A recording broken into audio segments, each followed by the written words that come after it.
Kira mau hampir tenggelam guys. Pokok longan ni mau hampir tenggelam. Kita kena adjust dia.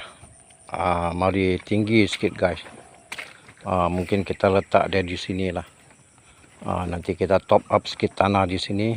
Kita letak dia di sini sajalah guys. Untuk sementara waktu.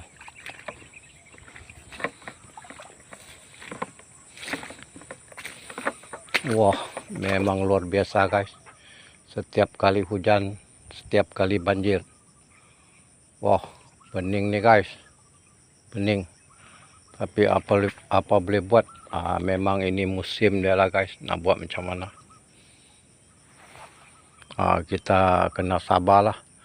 Lepas ini musim baru dia kering semula lah. Harap-harap pokok ni pun kira boleh bertahan di sini lah guys.